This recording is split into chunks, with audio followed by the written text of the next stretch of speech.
Bismillahirrahmanirrahim. Assalamualaikum warahmatullahi wabarakatuh. Alhamdulillahirrabbilalamin. Allahumma sholli ala Sayyidina Muhammad wa ala ali Sayyidina Muhammad. Yang saya hormati Bapak Adi Yuliar selaku dosen pengampu mata kuliah Manajemen Operasional dan sahabat-sahabat yang berbahagia. Kami dari kelompok 10 yang beranggotakan 1 Muhammad Abdul Mufid NIM 201231058. Yang kedua Marcella Priscilia Putri NIM 201231059. Yang ketiga Ana Nurul Istiqomah NIM 201231039. Di video ini kami akan menjelaskan mengenai materi manajemen rantai pasokan. Pengertian daripada manajemen rantai pasokan. Manajemen rantai pasokan atau juga disebut dalam bahasa asing supply chain management menggambarkan koordinasi dari keseluruhan kegiatan rantai pasokan dimulai dari bahan baku dan diakhiri dengan pelanggan yang puas. Dengan demikian, sebuah rantai pasokan mencakup pemasok, perusahaan manufaktur atau penyedia jasa, dan perusahaan distributor, grosir, dan pengecer yang mengantarkan produk atau jasa ke konsumen akhir. Kemudian tujuan daripada manajemen rantai pasokan adalah untuk mengordinasi kegiatan dalam rantai pasokan untuk memaksimalkan keunggulan kompetitif dan manfaat dari rantai pasokan bagi konsumen akhir. Seperti tim kejuaraan, fitur utama rantai pasokan yang sukses adalah anggota-anggotanya yang berperan demi kepentingan timnya. Kemudian mengidentifikasi strategi 6 sumber. Setelah memutuskan apa yang akan dialidayakan, manajer memiliki 6 strategi yang akan dipertimbangkan, yaitu antara lain yang pertama banyak pemasok. Dengan strategi banyak pemasok, satu pemasok merespon permintaan dan spesifikasi dari suatu permintaan kuotasi, di mana order biasanya diberikan kepada penawar terendah. Ini adalah strategi yang umum ketika produknya adalah komoditas. Strategi ini adalah satu pemasok melawan lainnya dan menempatkan penekanan pada pencapaian permintaan pembeli atas pemasok. Jadi pemasok secara agresif bersaing satu sama lain. 2. Sedikit pemasok. Seperti semua strategi lainnya, terdapat kekurangan. Dengan sedikit pemasok, biaya pergantian partner sangat besar sehingga baik pembeli maupun pemasok memiliki risiko kebergantungan satu sama lain. Kinerja pemasok yang buruk adalah satu-satunya risiko yang dihadapi pembeli. Pembeli juga harus memikirkan mengenai kerahasiaan transaksi dan pemasok yang membuat aliansi lain atau ventura sendiri. 3. Integrasi vertikal adalah pengembangan kemampuan untuk memproduksi barang atau jasa yang sebelumnya dibeli atau membeli pemasok atau distributor. 4. Ventura bersama. Salah satu versi dari ventura bersama adalah upaya Daimler BMW saat ini untuk mengembangkan dan memproduksi komponen mobil standar. Mengingat konsolidasi industri otomotif global, dua rival dalam segmen mewah pasar mobil ini berada pada kerugian dalam hal volume. Volume mereka yang relatif rendah berarti lebih sedikit unit yang ada untuk menyebarkan biaya tetap. Oleh karena itu tertarik pada konsolidasi untuk mengurangi biaya pengembangan dan produksi. 5. Jaringan Keiretsu. Keiretsu adalah istilah Jepang yang menggambarkan pemasok yang menjadi bagian dari koalisi perusahaan. Jaringan Keiretsu ini adalah gabungan dari kolaborasi, pembelian dari sedikit pemasok, serta integrasi vertikal. Perusahaan manufaktur ini seringkali merupakan pendukung pemasok secara finansial melalui kepemilikan atau pinjaman. Kemudian yang terakhir, perusahaan virtual. Perusahaan virtual adalah perusahaan yang bergantung pada keragaman hubungan pemasok untuk menyediakan jasa yang diminta. Juga dikenal sebagai korporasi berongga atau perusahaan jaringan. Resiko rantai pasokan. Mengelola rantai pasokan terintegrasi adalah sebuah tantangan strategis. Memiliki pemasok yang lebih sedikit membuat pemasok dan pelanggan lebih bergantung pada satu sama lain, yang sama meningkatkan risiko bagi keduanya. Risiko ini diperparah oleh globalisasi dan kerumitan logistik. Di berbagai rantai pasokan, kendala dan kualitas vendor bisa jadi merupakan sesuatu yang menantang. Namun model baru dari rantai pasokan yang ketat, cepat, dengan persediaan rendah yang beroperasi melewati batas politik dan budaya menambahkan dimensi bagi risiko. Sebagai organisasi yang beroperasi secara global, waktu pengiriman mungkin meningkat. Logistik bisa jadi kurang andal dan tarif serta kuota dapat menghambat perusahaan dalam melakukan bisnisnya. Selain itu, rantai pasokan internasional memperumit arus informasi dan meningkatkan risiko politik atau nilai tukar. Risiko dan taktik mitigasi. Pengembangan rencana strategis yang sukses untuk manajemen rantai pasokan membutuhkan penelitian yang berhati-hati. Penelitian menyeluruh atas risiko yang terkait dan perencanaan yang inovatif. Perusahaan perlu memfokuskan tidak hanya pada pengurangan potensi gangguan, tapi juga pada bagaimana mempersiapkan tanggapan atas kejadian negatif yang tak terelakkan. Fleksibel, rantai pasokan yang aman, dan asuransi yang cukup atas berbagai gangguan adalah langkah awalnya. Perusahaan juga dapat memilih untuk mendiversifikasi basis pemasoknya dengan menggunakan berbagai sumber untuk komponen-komponen yang sangat penting. Keamanan dan ketepatan waktu atau GIT. Mungkin tidak ada masyarakat yang lebih terbuka dibandingkan masyarakat Amerika Serikat. Hal ini juga mencakup batas negara dan pelabuhannya. Namun, selalu penuh jutaan kontainer masuki pelabuhan-pelabuhan Amerika Serikat setiap tahunnya. Seiring dengan ribuan pesawat, mobil, dan truk setiap harinya. Bahkan dalam kondisi terbaik, 5% dari pergerakan kontainer tersesat, dicuri, atau ditunda keberangkatannya dalam waktu lama. Sejak 11 September 2001, seorang teroris, rantai pasokan menjadi semakin kompleks. Namun, inovasi teknologi dalam rantai pasokan dapat meningkatkan keamanan serta manajemen persediaan. Membuat logistik dapat semakin diandalkan. Teknologi kini mampu mengetahui lokasi, isi, dan kondisi truk dan kontainer tersebut. Peralatan baru bahkan dapat mendeteksi kunci kontainer yang rusak. Alat mendeteksi gerak juga dapat dipasang di dalam kontainer. Sensor lainnya merekam data interior, termasuk suhu, guncangan, keradioaktifan, dan mengetahui apakah kontainer sedang berjalan.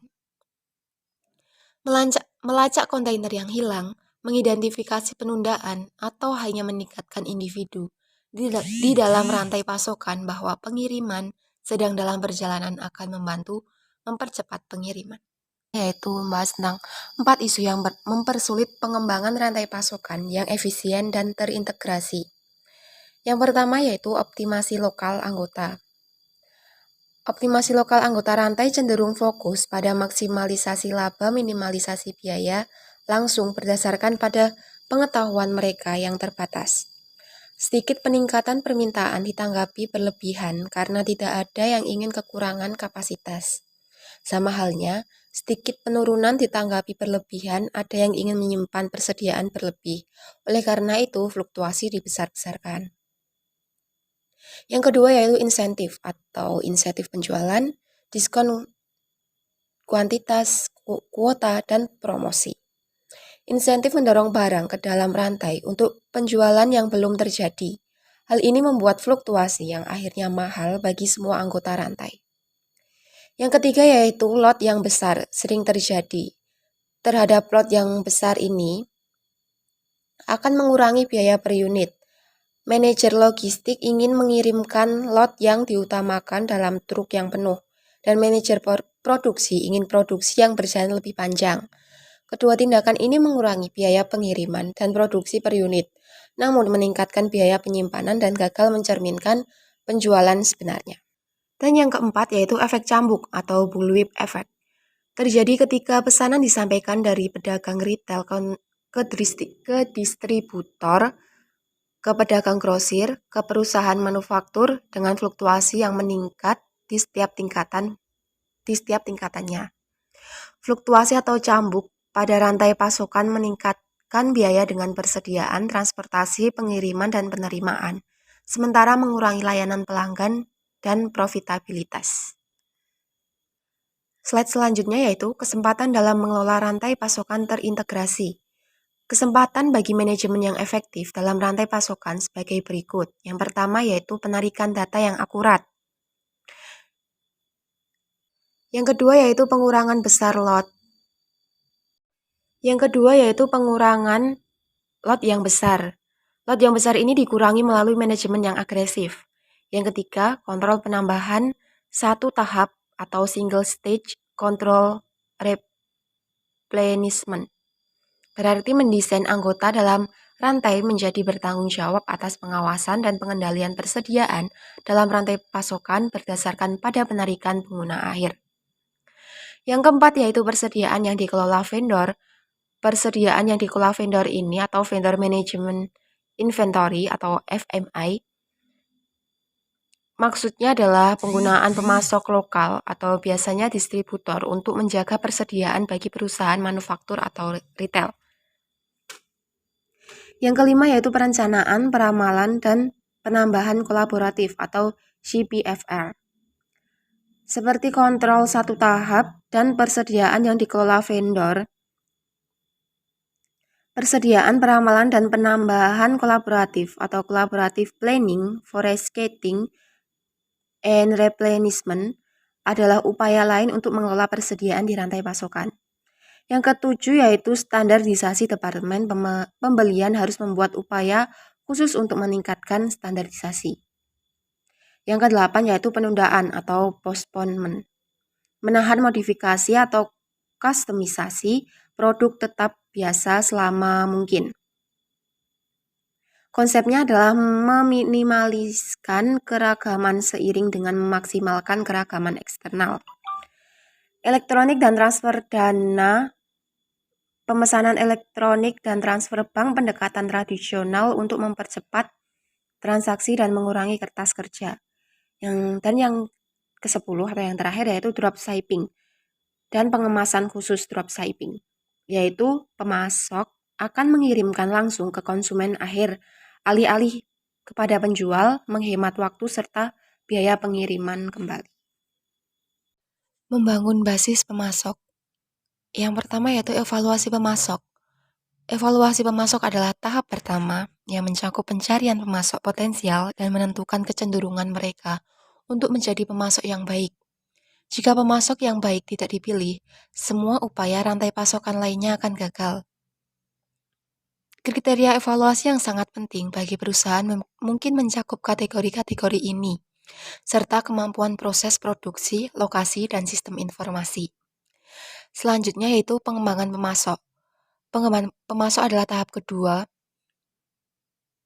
yang dimana pengembangan pemasok dapat mencakup segala hal dari pelatihan, bantuan teknis, dan produksi hingga prosedur untuk transfer informasi. Yang ketiga yaitu negosiasi. Meskipun harga yang dibayar konsumen seringkali tidak fleksibel atau tertera di label harga, tertulis di katalog, dan lain-lain.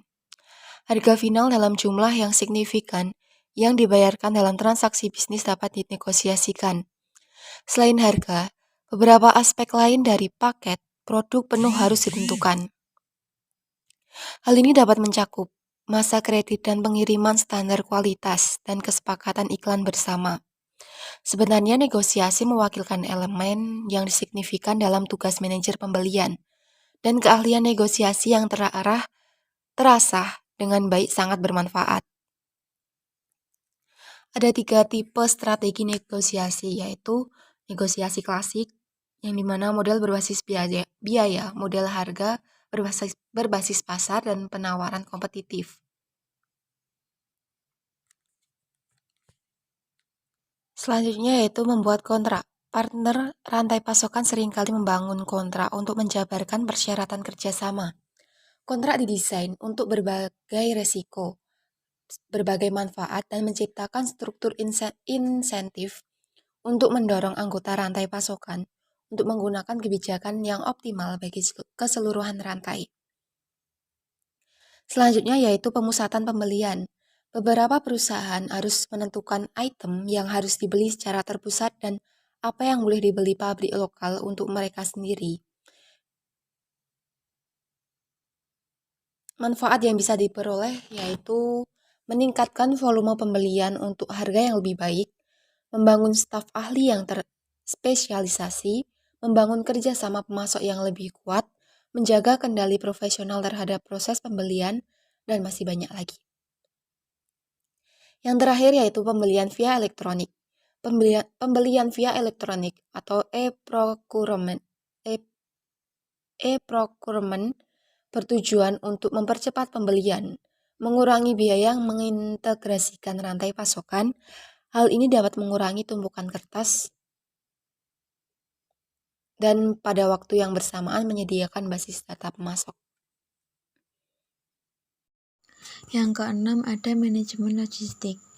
Tujuan dari manajemen logistik adalah untuk memperoleh efisiensi operasi melalui integrasi dari seluruh kegiatan akuisisi bahan baku, pemindahan, dan penyimpanannya.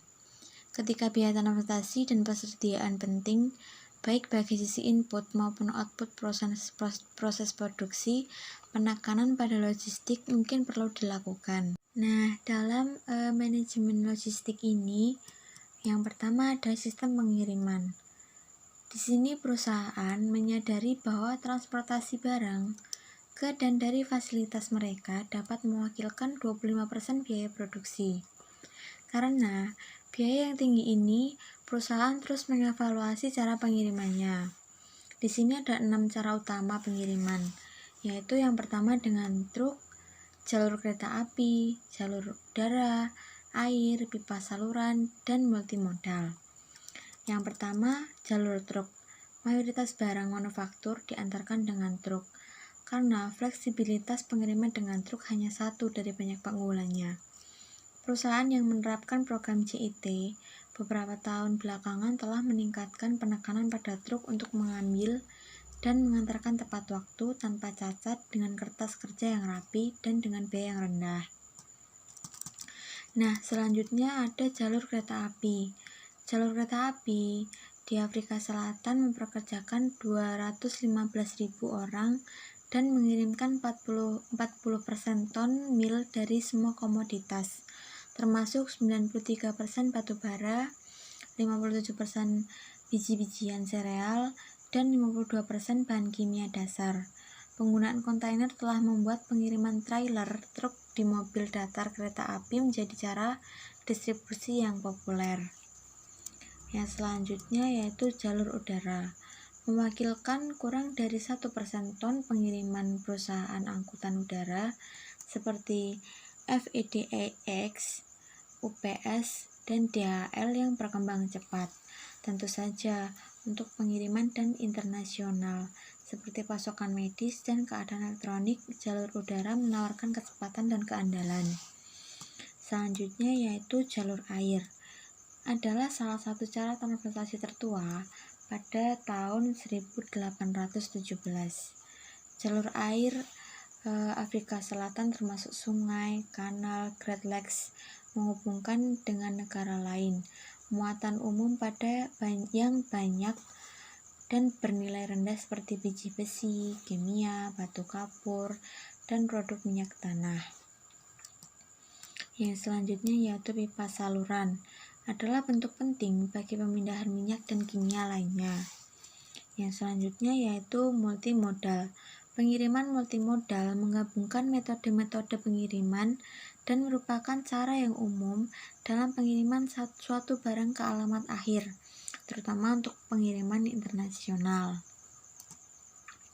Nah, selanjutnya ada pergudangan. Gudang ada dalam semua bentuk dan ukuran, dari ruangan kecil di belakang toko hingga fasilitas besar yang dapat berukuran banyak lapangan sepak bola. Gudang bisa saja sangat mahal untuk dioperasikan, namun alternatif lain, misalnya tidak ada penyimpanan sama sekali atau penyimpanan di fasilitas operasi lokal, sejalan dengan isu-isu logistik terkait, bisa jadi lebih mahal. Tujuan fundamental dari sebuah gudang adalah untuk menyimpan barang, namun demikian beberapa gudang juga menyediakan fungsi-fungsi penting lainnya. Misalnya, sebuah gudang dapat berfungsi sebagai titik konsolidasi, mengumpulkan pengiriman dari berbagai sumber untuk mengirim keluar dalam satu truk bermuatan penuh yang lebih murah. Selanjutnya ada manajemen distribusi. Manajemen distribusi sama pentingnya dengan manajemen rantai pasokan. Hanya saja, manajemen distribusi ini memfokuskan pada arus keluar dari produk. Nah, manajemen distribusi ini menawarkan 3 kriteria, yaitu 1. Respons cepat, 2. Pilihan produk, dan 3. Layanan. Nah, selanjutnya ada manajemen etika dan rantai pasokan yang berkelanjutan. Yang pertama, etika manajemen rantai pasokan. Mempertimbangkan 3 aspek etika. Yang pertama yaitu etika personal, yang kedua etika dalam rantai pasokan, dan ketiga, perilaku etis terhadap lingkungan. Yang pertama, etika personal. Rantai pasokan sangat rentan akan penyimpangan etika. Institusi untuk manajemen pasokan telah membangun prinsip dan standar berikut untuk digunakan sebagai pedoman perilaku etis. Yang pertama yaitu meningkatkan dan memperkuat tanggung jawab bagi karyawan. Yang kedua, menghindari ketidakpantasan yang dirasakan. Nah, yang selanjutnya ada etika di dalam rantai pasokan. Dalam era spesialisasi tinggi saat ini, banyak sumber daya perusahaan dibeli, menempatkan tekanan yang sangat tinggi atas etika dalam rantai pasokan. Manajer mungkin tergoda untuk mengabaikan penyimpangan etika oleh pemasok atau memindahkan polusi ke pemasok. Namun, perusahaan harus membangun standar untuk pemasoknya. Sama seperti mereka telah membangun standar untuk mereka sendiri. Selanjutnya ada perilaku etis terhadap lingkungan. Nah, etika yang baik meluas hingga pengoperasian bisnis dengan cara mendukung konservasi dan peremajaan sumber daya. Hal ini membutuhkan evaluasi keseluruhan dampak lingkungan, dari bahan baku hingga proses manufaktur, melalui penggunaan dan pembuangan akhir. Nah, pelaksanaan ini dapat dilakukan oleh inspektor perusahaan, auditor pihak ketiga, agen pemerintah, atau organisasi pemantau non-pemerintah. Nah, keempat pendekatan tersebut digunakan. Di sini ada bagaimana cara kita membangun kesinambungan rantai pasokan. Rantai pasokan masuk menarik banyak perhatian. Namun, ini hanya bagian dari tantangan kesinambungan. Rantai pasokan kembali juga signifikan. Logistik terbalik mencakup proses pengiriman produk yang dikembalikan kembali ke rantai pasokan untuk dijual kembali, diperbaiki, digunakan kembali, dimanufaktur kembali, didaur ulang, atau dibuang. Tujuan manajer operasi harus terbatas pada membakar atau mengubur produk daripada berusaha keras untuk menggunakannya kembali. Mengukur kinerja rantai pasokan. Seperti semua manajer lain, manajer rantai pasokan membutuhkan standar atau metrik, sering disebut demikian, untuk mengevaluasi kinerjanya. Kini kami memperkenalkan beberapa metrik berbasis persediaan. Yang pertama, ada aset dipercayakan untuk persediaan. Di sini kita manajer rantai pasokan membuat keputusan penjadwalan dan kuantitas yang menentukan aset yang dipercayakan untuk persediaan. 3 ukuran spesifik dapat membantu di sini. Pertama adalah jumlah yang diinvestasikan dalam persediaan, biasanya sebagai persentase aset. Yang kedua ada tolak ukur rantai pasokan. Bagaimana kita membandingkan dengan perusahaan lain di industri yang sama atau terhadap perusahaan berkelas dunia dari industri manapun. Tolak ukur berkelas dunia adalah hasil dari rantai pasokan yang dikelola dengan baik yang memperkecil biaya, waktu tunggu, pengiriman terlambat, dan kekurangan persediaan serta meningkatkan tingkat layanan. Selanjutnya ada model SCOR. Sistem pembandingan yang paling dikenal adalah 5 bagian model referensi operasi rantai pasokan atau Supply Chain Operation Reference atau SCOR model. Kelima bagian tersebut adalah perencanaan atau merencanakan kegiatan untuk pemasokan dan permintaan. Yang kedua, sumber atau kegiatan pembeli, membuat atau kegiatan produksi, pengiriman atau kegiatan distribusi, dan pengembalian atau kegiatan rantai pasokan lingkaran tertutup.